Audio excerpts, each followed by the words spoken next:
جس وقت میرے رب کی رحمت کا نزول ہوگا، جس وقت میرے رب کا نظر کرم ہوگا، یہ پریشانیاں دور ہو جائیں گی، یہ بیماریاں دور ہو جائیں گی، یہ پریشانیاں، یہ بلائیں ہم سے دور ہو جائیں گی جب رب کا کرم ہوگا۔ اس کرم کا انتظار کیجیے اور رب سے دعا و استغفار کیجیے۔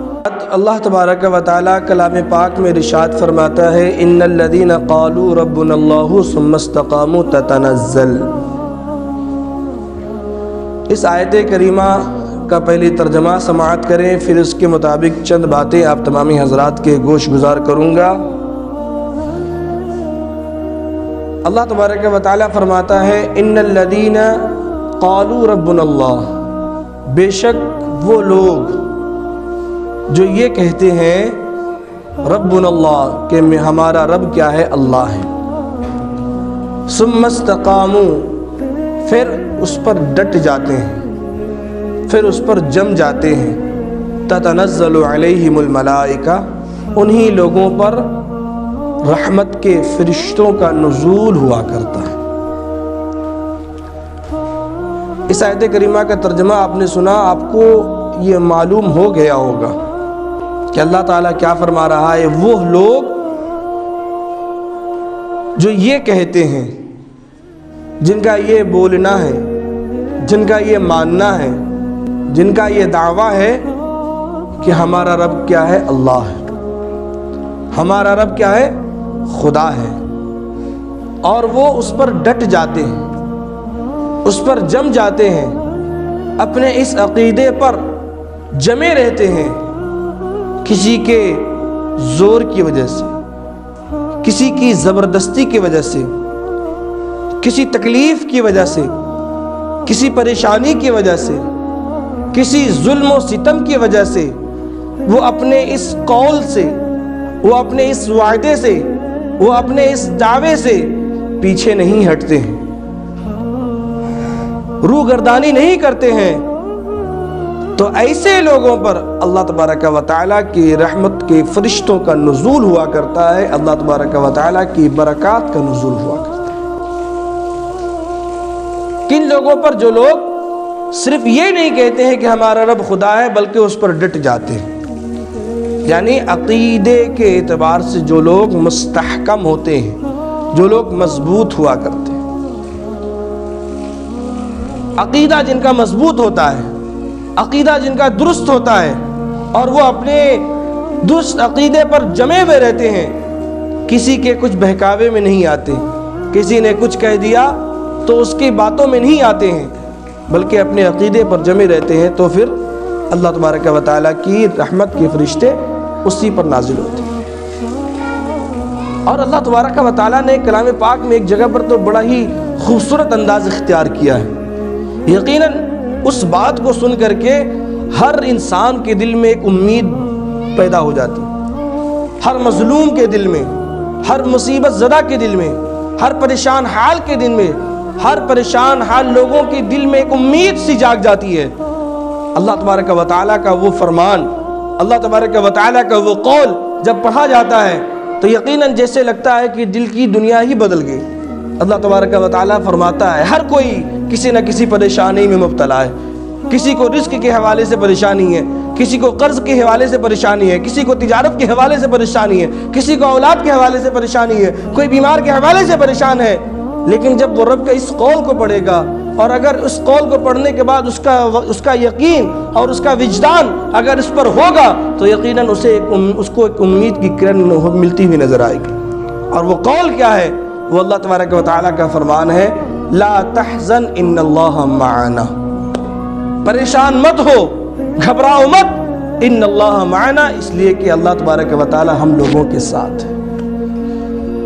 بڑی پریشانیاں ہیں، بڑی مصیبتیں ہیں، بڑا قرضہ ہے، تجارت میں گھاٹے پہ گھاٹا آ رہا ہے، اولاد نہیں ہے، بیماری ہے، یہ ساری چیزیں ہیں، لیکن جب یہ بات آتی ہے کہ پریشان مت ہو، گھبراؤ مت، اس لیے کہ اللہ تبارک و تعالیٰ ہمارے ساتھ، اللہ تبارک و تعالیٰ ہمارے اور آپ کے ساتھ ہے۔ یہ جو مصیبتیں آ رہی ہیں، یہ جو پریشانیاں آ رہی ہیں، یہ جو تکالیف آ رہی ہیں، یہ صبر کے لمحات ہیں۔ ان اللہ مع الصابرین، جو لوگ صبر کرتے ہیں، جو لوگ برداشت کرتے ہیں، جو لوگ اپنے زبان پر شکوہ شکایت نہیں لاتے ہیں، رب کی بارگاہ میں بے تکا الفاظ استعمال نہیں کرتے ہیں، صبر سے کام لیتے ہیں، وہی انہی لوگوں پر اللہ تبارک و تعالیٰ کی رحمتوں کا نزول ہوتا ہے۔ انہی لوگوں پر اللہ تبارک و تعالیٰ کی رحمت کا نزول ہوتا ہے جو لوگ صبر کرتے ہیں، برداشت کرتے ہیں۔ یہ نہیں کہ ذرا سا تکلیف آ گئی، تھوڑی سی پریشانی آ گئی تو شکوہ کر رہے ہیں کہ اے میرے پروردگار تو نے میرے ساتھ یہ کیا کر دی، اتنی مصیبت دے دیا ہے، اتنی پریشانی دے دیا ہے، ایسا کر دیا ہے، تو نے مجھ پر بڑا ظلم کیا ہے۔ لوگوں کی زبان پر ایسے جملے آتے ہیں، معاذ اللہ کچھ لوگ تو ایسے جملے بول دیا کرتے ہیں جس جملے کے بول دینے کی وجہ سے وہ انسان کیا ہو جاتا ہے، اسلام سے خارج ہو جائے گا۔ جبکہ اللہ تبارک و تعالیٰ کلام پاک میں صاف صاف یہ اعلان کرتا ہے، صاف صاف طور پر یہ کہتا ہے لا یکلف اللہ نفسا الا وسعها، کہ اللہ تبارک و تعالیٰ کسی بھی جان پر اتنا ہی بوجھ ڈالتا ہے جتنا وہ برداشت کر سکے، جتنا وہ اٹھا سکے، اس سے زیادہ اللہ تبارک و تعالیٰ کسی کی بھی گردن پر، کسی کی بھی ذات پر اتنا بوجھ نہیں ڈالتا۔ اتنا ہی بار، اتنا ہی بوجھ، اتنی ہی ذمہ داری اللہ تبارک و تعالیٰ انسان کو دیتا ہے، اپنے بندے کو دیتا ہے، جو بندہ اس کو اٹھا سکے، اس سے زیادہ اللہ تبارک و تعالیٰ نہیں دیتا۔ لیکن ہم اور آپ کیا ہیں؟ بے صبری ہو جاتے ہیں، ہم اور آپ کیا ہیں؟ رب کی ذات سے نا امید ہو جاتے ہیں، ہم اور آپ کیا ہیں؟ رب کی ذات پر توکل ہمارا کمزور ہو جاتا ہے، اور ہم ایسے الفاظ استعمال کر دیا کرتے ہیں۔ ایسے الفاظ استعمال مت کیجیے، ہر ماحول میں، ہر سچویشن میں، ہر حالت میں آپ اللہ تبارک و تعالیٰ کی ذات پر بھروسہ کیجیے، اللہ تبارک و تعالیٰ کی ذات پر یقین کیجیے۔ یہ جو مصیبتیں ہیں وقتی مصیبتیں ہیں، یہ جو پریشانیاں ہیں وقتی پریشانیاں ہیں، میرا رب کرم کرے گا، اس مصیبت کی کیا حیثیت جو میرے ساتھ رہے گا۔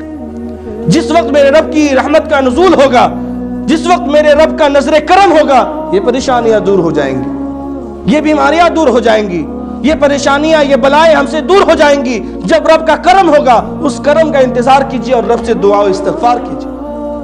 ہم اور آپ دعا و استغفار کرتے نہیں ہیں، رب سے مانگتے نہیں ہیں، رب سے طلب کرتے نہیں ہیں، اور رب کی بارگاہ میں بے تکا سا شکوہ و شکایت کیا کرتے ہیں۔ جب ہم اور آپ یہ دعویٰ کریں گے، یہ وعدہ کریں گے کہ ہمارا رب اللہ ہے، تو ہمیں اور آپ کو ڈٹنا پڑے گا۔ آپ دیکھیں، ایک صحابیہ ہے جس کا نام حضرت زنیرہ رضی اللہ تعالی عنہ ہے۔ ان کا نام کیا ہے؟ حضرت زنیرہ رضی اللہ تعالی عنہ۔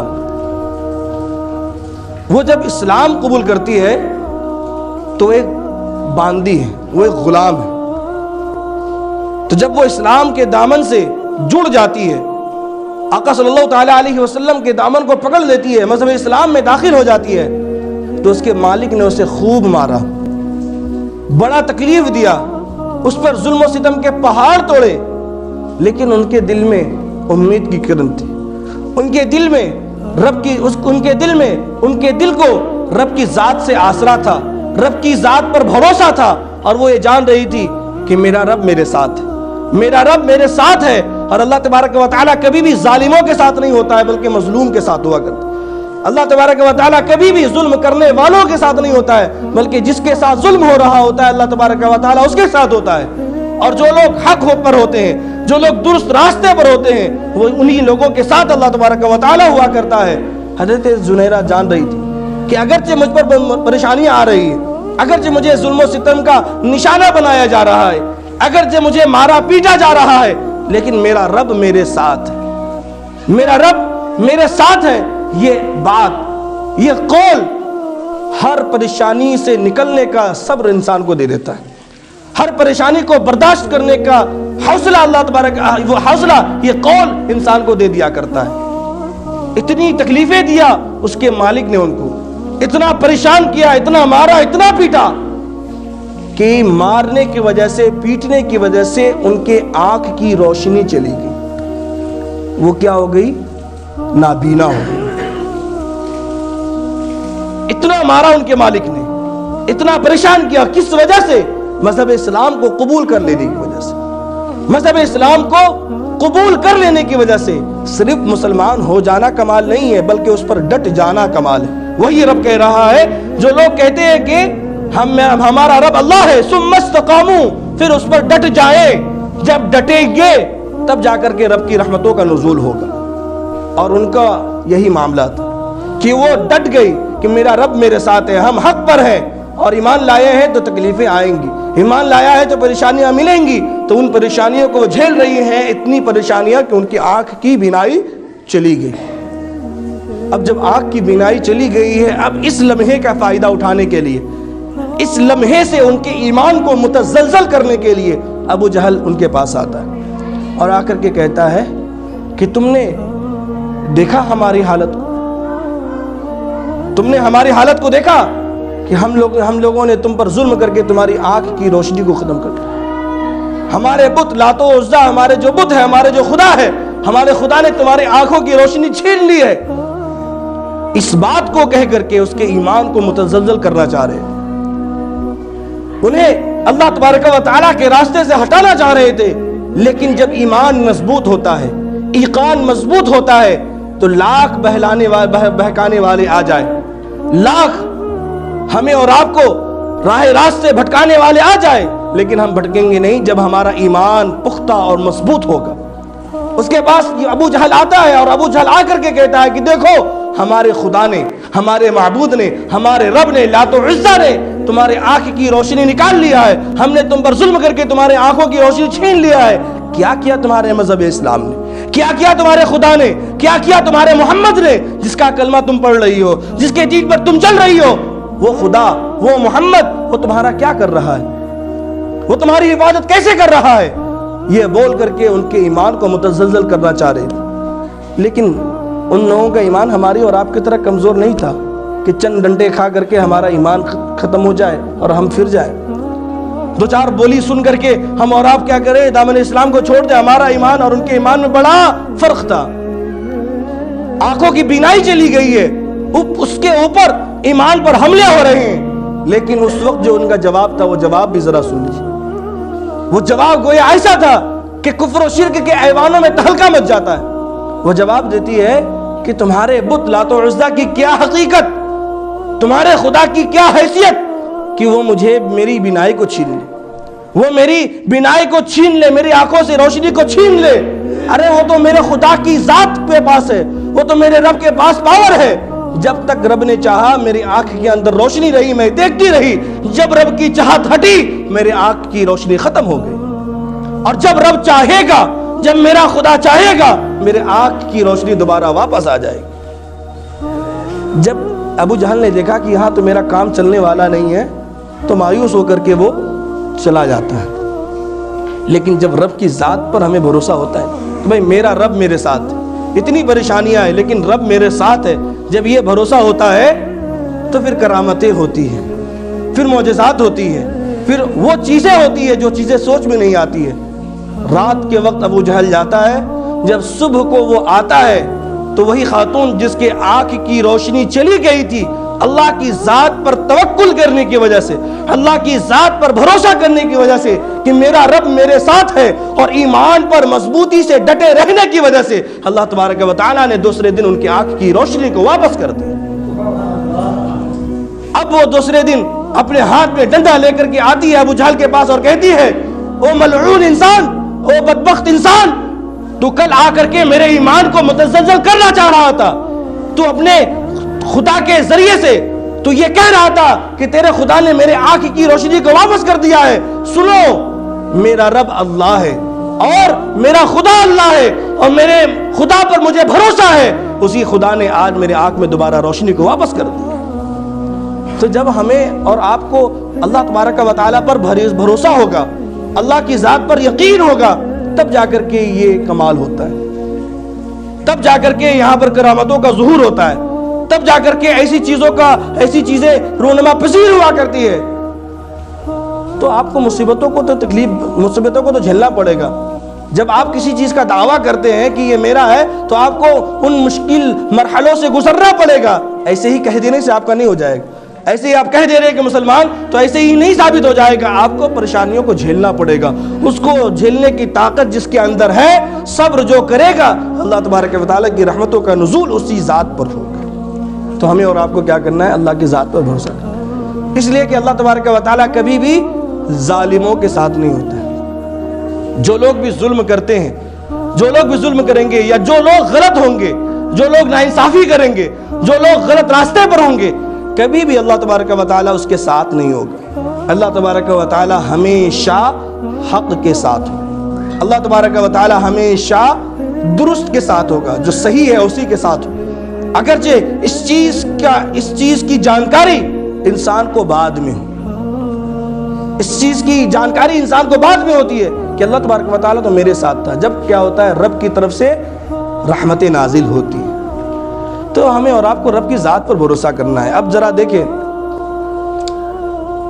ایران کا بادشاہ، اس نے اپنے بیٹے کو پڑھانے کے لیے، علم دین سکھانے کے لیے ایک استاذ کا انتظام کیا کہ میرا یہ بیٹا، میرا یہ شہزادہ آگے چل کر کے میری سلطنت کو سنبھالے گا، تخت پر بیٹھے گا، لوگوں پر حکمرانی کیا کرے گا، تو اسے دین کی جانکاری ہونی چاہیے، اسے دین کا علم ہونا چاہیے تاکہ وہ اس کے مطابق حکمرانی کر سکے، تاکہ وہ اس کے مطابق لوگوں پر حکمرانی کر سکے، اسے دین کا علم ہونا چاہیے۔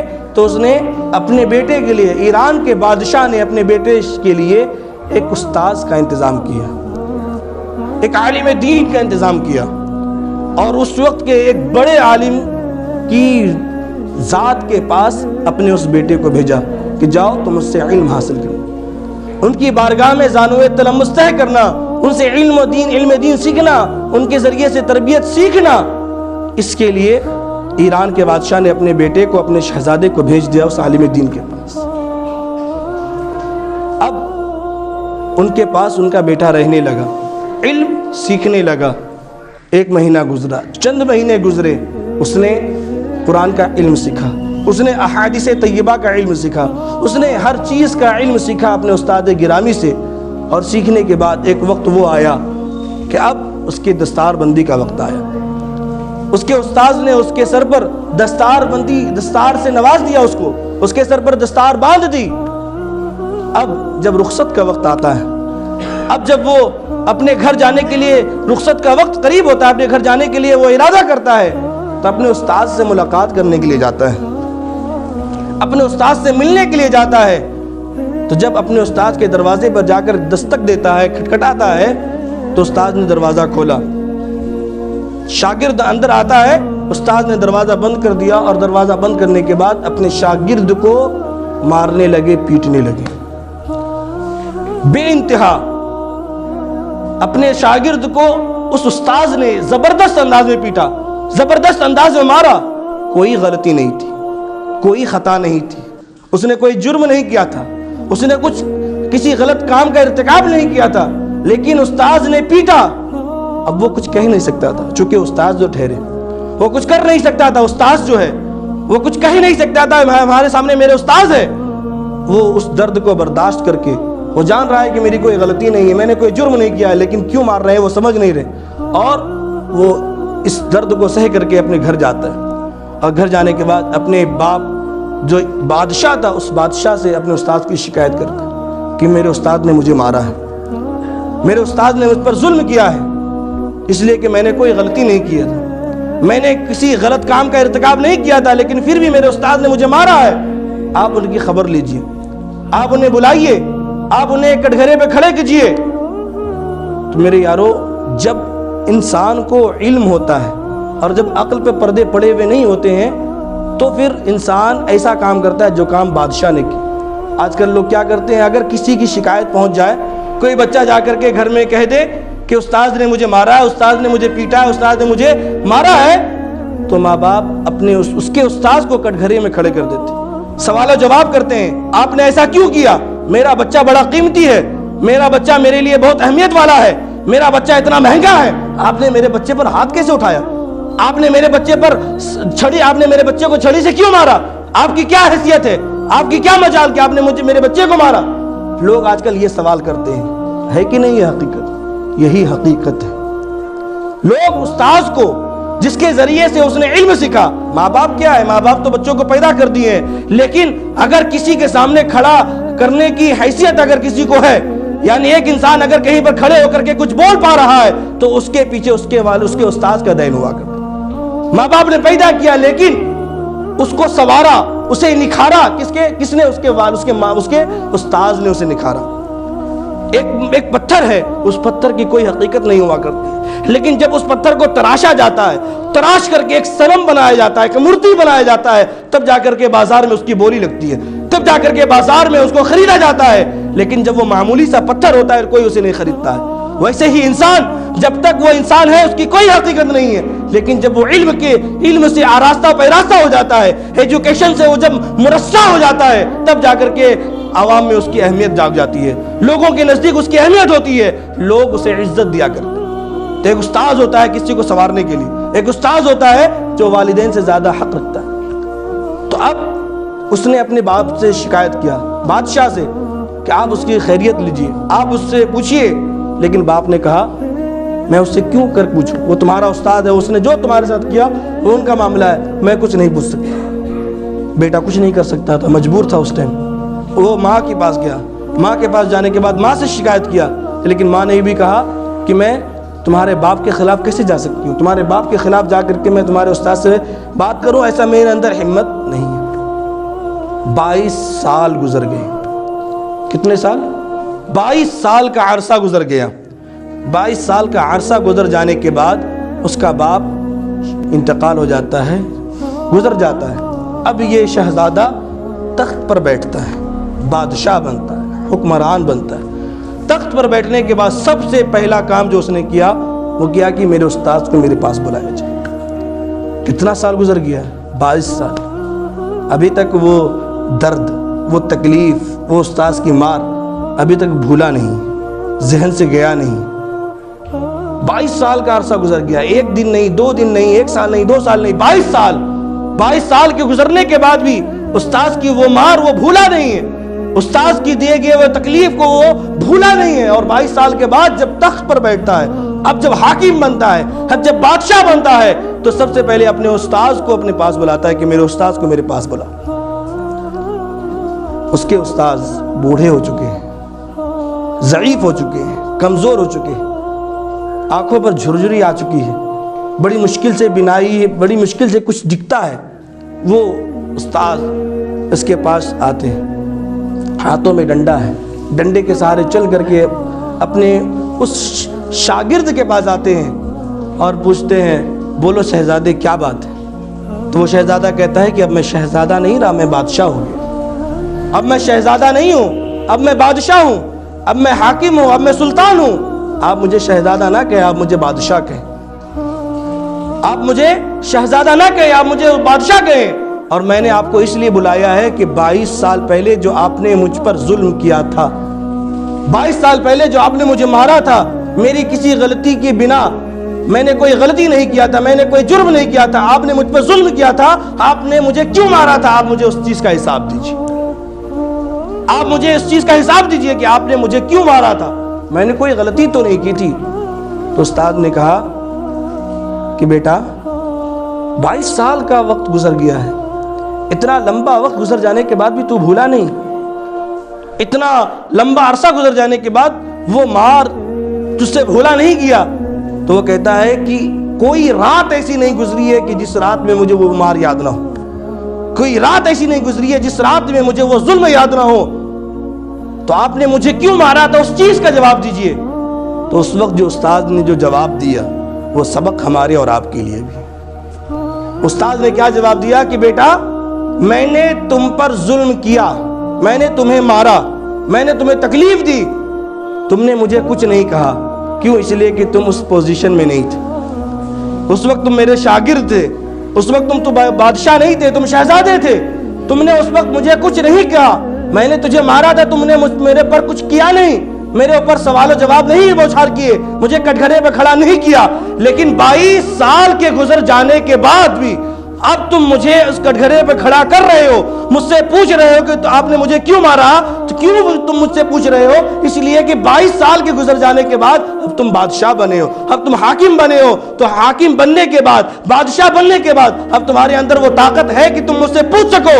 تو تم مجھ سے اس ظلم کا، اس زیادتی کے بارے میں پوچھ رہے ہو، تو میرا یہ سبق تمہارے لیے تھا کہ بیٹا ایک دن ایسا آئے گا کہ تم بادشاہ بنو گے، ایک دن ایسا آئے گا کہ تم حکمران بنو گے، تم سلطان بنو گے، تو اپنی رعایا پر، اپنے لوگوں پر اتنا ہی ظلم کرنا، اس لیے کہ جب تم اپنے لوگوں پر ظلم کرو گے تو یقیناً وہ تم سے کوئی سوال نہیں کریں گے، وہ تم سے کچھ نہیں پوچھیں گے، اس لیے کہ وہ اس وقت پاور میں نہیں ہوں گے، وہ طاقت میں نہیں ہوں گے، لیکن جب رب کی بارگاہ میں حاضر ہوں گے اس وقت وہ رب کی بارگاہ میں تمہاری شکایت کریں گے، اور اس وقت جیسے میں آج تیری بارگاہ میں کھڑا ہوں ویسے تم رب کی بارگاہ میں کھڑے ہوگے مجرم بن کر۔ یہ میرا سبق ہے تمہارا۔ تم نے 22 سال کچھ نہیں کہا، لیکن جب بادشاہ بنے ہو اب تم مجھے کٹگھرے میں کھڑے کر کے مجھ سے سوال کر رہے ہو، اس لیے کہ اس وقت تم حاکم نہیں تھے، اب تم حاکم ہو۔ ایسے ہی اگر تم کسی پر ظلم کرو گے تو جب تک وہ قوت طاقت نہیں رکھے گا تمہیں کچھ نہیں کہے گا، لیکن جب پاور میں آئے گا، اگر اس دنیا میں آیا تو ٹھیک، وگرنہ مرنے کے بعد تو رب کی بارگاہ میں وہ سوال کرے گا، رب کی بارگاہ میں کہے گا کہ اس بندے نے مجھ پر ظلم کیا تھا، اس بندے نے مجھ پر زیادتی کی تھی، اور اس وقت تو تم سے حساب مانگے گا، تو اس وقت کیا حساب دو؟ تو یہ میرا وہ سبق ہے، یہ میرا وہ تم کو درس دیا ہوا جو 22 سال سے تم بھولے نہیں۔ لہٰذا ہمیں اور آپ کو بھی یہ سوچنا چاہیے کہ رب جو ہے وہ ظالمین کے ساتھ نہیں ہوتا ہے بلکہ مظلومین کے ساتھ ہوا کرتا ہے۔ رب ہمارے ساتھ ہوتا ہے، جو لوگ ظلم میں ہیں، جو لوگ پریشانی میں ہیں، جو لوگ تکلیف میں ہیں، رب اس کے ساتھ ہے، لیکن رب آزما رہا ہے کہ میرا یہ بندہ، میں نے اسے تکلیف دیا ہے، میں نے اسے پریشان کیا ہے، میں نے اسے رزق کے حوالے سے پریشان کیا ہے، میں نے بزنس میں سے گھاٹا دے دیا ہے، میں نے اس کی اولاد کو بیماری دے دیا ہے، اس کی جیتے جی اس کے بچے کو میں نے اس سے جدا کر دیا ہے، میں نے مصیبتیں اس کو دی ہے، میرا یہ بندہ صبر کر رہا ہے کہ نہیں کر رہا؟ میرا یہ بندہ میری ذات پر بھروسہ کر رہا ہے کہ نہیں کر رہا ہے؟ یہ رب دیکھتا ہے، اور جو بندہ صبر کرتا ہے، برداشت کرتا ہے، رب کی ذات پر بھروسہ کرتا ہے، پھر رب کی رحمتیں، برکتیں اسی بندے پر نازل ہوا کرتی ہیں۔ تو ہمیں اور آپ کو بھی اللہ تبارک و تعالیٰ کی ذات پر بھروسہ کرنا چاہیے اور ایمان مضبوط رکھنا چاہیے۔